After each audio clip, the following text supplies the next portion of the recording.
Carente de espacios para la convivencia familiar, la población de Veracruz se encontraba ávida de un centro recreativo. Fue en el trienio del entonces alcalde Adalberto Tejeda Patraca que el ayuntamiento porteño inició trámites correspondientes para reutilizar las 10 hectáreas que conformaban el entonces Panteón General. ¿Qué se pensó? Se pensó, bueno, ¿qué es lo que le falta a Veracruz y tener ese espacio tan grande? Bueno, un parque. Aquí Veracruz no tiene parques. Sin embargo, el proyecto tuvo luz verde en la administración del alcalde Gerardo Pu Ulibarri, convirtiéndose entonces como la mayor obra de infraestructura social de aquel ayuntamiento y podría decirse que del periodo en que gobernó Veracruz el extinto Fernando Gutiérrez Barrios. Aquí más bien lo que hubo, que se dio de alguna manera y hasta cierto punto una polémica pues leve se puede decir, fue cuando se iban a sacar los restos, ¿no? Porque tenían que trasladarlos a otro lugar. Esa área era un panteón, un cementerio totalmente abandonado, las tumbas estaban totalmente abandonadas. Entonces cuando determinaron que aprovechar esa área para que no estuviera ahí desperdiciándose y mejor hacer un parque que requería la niñez, pues entonces procedieron a ver cómo se iba a hacer todo el asunto, el proyecto. Aunque ambicioso, el arranque del proyecto fue lento debido a los millones de restos humanos de niños y adultos que debían ser exhumados y trasladados al actual panteón municipal, situación que causó conmoción entre la población y de la que los medios de comunicación dieron cuenta.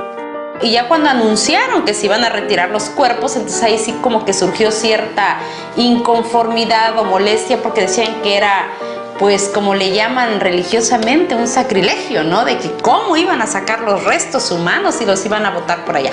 El problema fue que muchos de esos restos ni siquiera tenían familiares, o sea, muchísima gente pues no fue a reclamarlos. Con todo y las críticas sociales, el ayuntamiento encabezado por Gerardo Pu inició los trabajos una vez licitado el proyecto, lo que requirió de retroexcavadoras y brigadas de sepultureros traídos de diversas partes de Veracruz que elaboraron jornadas de hasta 20 horas al día. No, acudía gente al panteón porque se avisó que se iban a sacar los difuntos y era gratuitamente, llevaban sus papeles y decía ahí no cobrarle un centavo, gratuito. Y es cuando nosotros nos teníamos que ir a sacar el difunto, llegábamos y ya estaban otros ahí y empezábamos a sacar, trabajábamos todo el día. Nada más nos íbamos a comer y rápido a regresarnos a lo mismo. ¿Fueron jornadas de días entonces? Sí. Y ya después contrataron más gente porque nosotros no nos dábamos abasto. Sin embargo, yo me acuerdo muy bien que las autoridades estuvieron llamando y convocando a la ciudadanía durante un prolongado tiempo para que fueran a reclamar sus restos. De eso sí me acuerdo perfectamente. No creas que nada más sacaron y los que no reclamaron ya se... No. Estuvieron buscando incluso a ver si daban con los familiares para que fueran a recoger sus restos. No creo que haya sido mucho problema en ese sentido, salvo que fuera la cuestión sentimental, familiar. Pero muchos cuerpos fueron abandonados porque por más que se les decía que fueran a recogerlos, nunca los fueron a exhumar. Pese a todo el esfuerzo humano por sanear las 10 hectáreas de panteón, entre la población de Veracruz existe la creencia que debajo de Reino Mágico, sus juegos y albercas, aún existen restos humanos, cientos de osamentas que no fueron removidas. Es don Guillermo Llinas Salinas, con 53 años de labor, quien lo confirma. Se quedaron varias sepulturas porque empezaron los camiones de volteo donde había lomas, llegaba el trascabo y llenaba. Pero sí el ayuntamiento pagó a gente para sacar los difuntos, pero sí se llegó a quedar difuntos ahí en el Reino Mágico. O sea que puede que ahí abajo de los juegos y todo eso exista. Puede que sí, pero son muertos ya viejísimos. Versión que se refuerza tras un recorrido realizado en el parque donde se comprobó la existencia de lápidas, restos de monumentos, nichos y cruces que se ubican a simple vista. Tal y como asegura don Guillermo Llinas, aunque las autoridades municipales aseguran que todos los restos fueron depositados en el nuevo panteón municipal, la lápida de Tom N. Wilkins dice todo lo contrario. El trabajo entonces fue exhausto y el olvido por algunas tumbas ha sido el motor de historias y leyendas, mismas que acaparan espacios de programas nacionales dedicados a la rama de lo paranormal. Sacamos y pues como eran muertos ya viejísimos sacaban los huesos, pero gracias a Dios no pegamos ningún virus de esa cosa, infección. Nada, gracias a Dios que no, pero sí enterramos allá esos, había muertos viejísimos, toda la escuela técnica 26 era panteón. También. Ahí era panteón, la casa de los electricistas. Entonces era panteón. Incluso unos departamentos que hay ahí juntos. Unos departamentos. Lo innegable del caso es que Reino Mágico en sus 2 décadas de existencia ha servido como espacio de unión familiar, el lugar perfecto en donde padres e hijos pueden disfrutar al aire libre a bajo costo a pesar del difícil pasado de la zona. Nadie extrañó el cementerio, verdaderamente, y yo creo que fue una muy buena decisión. En el panteón aquel había difuntos de bastante tiempo de antigüedad, para el tiempo de 1848. Para atrás. Sí, bastantes difuntos. Había muertos, teníamos áreas de que estaban los leprosos.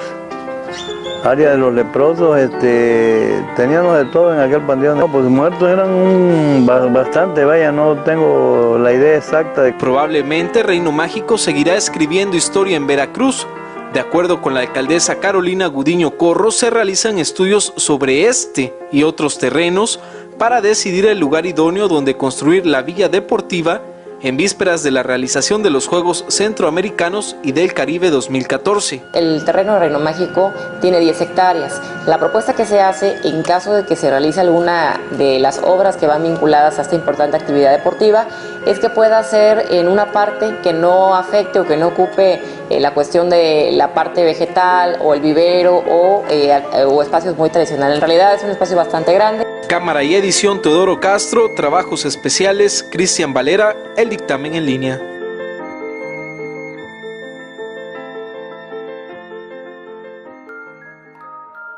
El 10 de noviembre de 1988 abrió sus puertas por primera vez el Parque Infantil y Recreativo Reino Mágico. El entonces gobernador del estado, Fernando Gutiérrez Barrios, había ordenado la construcción de un parque donde las familias veracruzanas podrían disfrutar del sano esparcimiento. Un lugar donde los niños podrían jugar, patinar, montar bicicleta, refrescarse en las albercas y toboganes o simplemente disfrutar de un picnic familiar. Todo esto rodeado de juegos infantiles y amplias áreas verdes. Todo esto estaría muy bien, salvo por un pequeño gran detalle. El parque estaría construido sobre el antiguo Panteón General, que llevaba varias décadas albergando los difuntos de las familias de clase media-baja, al tratarse de un cementerio gratuito. Para esta magna construcción se ocupó mano de obra sin precedente, que incluían maquinaria pesada y muchos obreros y sepultureros, algunos traídos de diferentes partes de la República. Cabe mencionar que fueron muy pocos los familiares que lograron la reubicación de los restos de sus difuntos, por lo cual la gran mayoría fueron arrancados sin más con maquinaria, donde los vecinos y transeúntes pudieron ver la surrealista escena de camiones de volteo cargado con restos humanos, para supuestamente ser reubicado en otros cementerios. Aunque en su momento se corrió el rumor de que dichos restos, al ser una cantidad exorbitante, habrían sido ocupados para rellenar predios al norte de la ciudad, o que simplemente habrían sido arrojados a las playas. Durante su época de apogeo, el parque atrajo centenares de visitantes cada fin de semana. Familias completas pasaron momentos muy agradables paseando en sus casi 10 hectáreas, aunque con el paso de los años, el parque cayó en deterioro, tanto por las autoridades como por la población, no sin antes dejarnos un puñado de anécdotas sobrenaturales que hoy en día hacen eco en nuestro hermoso puerto de Veracruz. Sin duda alguna, el fenómeno que más se popularizó fue el de la figura de Blancanieves, desde aquel video que se viralizó donde puede observarse cómo parpadea, aunque esa historia no es nada nuevo para los habitantes del puerto, ya que numerosos testigos a lo largo de los años, y entre ellos muchos niños, recuerdan con mucho terror que durante sus visitas al parque, después de estar observando a estas figuras, tanto Blancanieves como los enanos podrían mover sus ojos y cambiar su expresión. Y en las madrugadas, cientos de testigos, entre ellos taxistas, vigilantes del parque e inclusive policías, reportaron que estas figuras hechas de fibra de vidrio se movían de lugar y posición, e inclusive muchos juran haber visto a estas figuras realizando un tipo de danza macabra, moviéndose libremente como si se tratara de un alegre juego. Y es precisamente las madrugadas cuando se cuenta la quizás más célebre leyenda urbana al respecto, que se dice uno o más taxistas vivieron en carne propia. Y es que al estar dando su recorrido nocturno por la avenida Salvador Díaz Mirón, podrían ver a las afueras del Parque Reino Mágico a una niña vestida de blanco y con una mirada que reflejaba una profunda tristeza.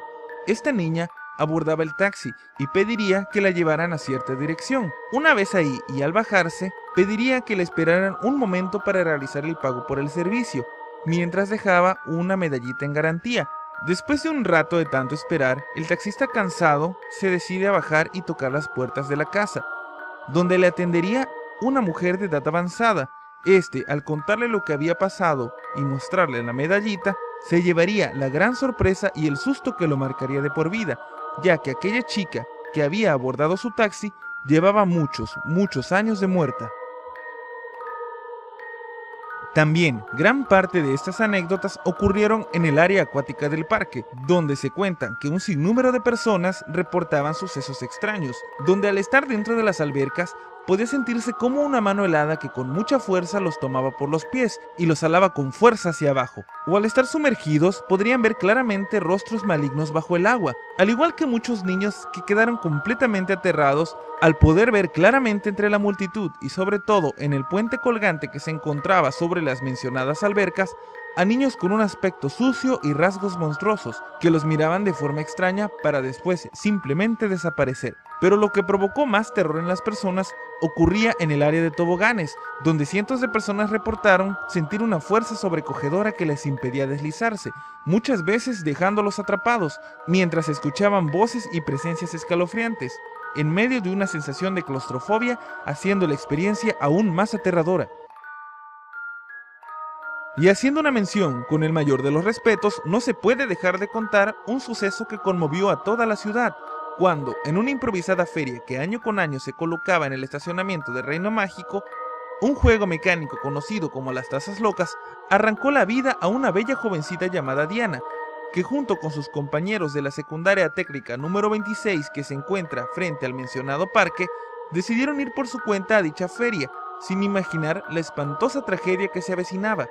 Tragedia que fue culpada por las malas condiciones y pésima infraestructura de la feria, pero en parte contribuyó a que la fama de Reino Mágico como un lugar maldito se extendiera aún más. Indiscutiblemente, Reino Mágico es y será siempre un ícono en el puerto de Veracruz, lleno de historias sobrenaturales, plagado de secretos y misterios que nos recuerdan que hay cosas que debemos respetar y que quizás no están bajo nuestro entendimiento, pero también tiene la dualidad de traer muchos recuerdos alegres de nuestra infancia.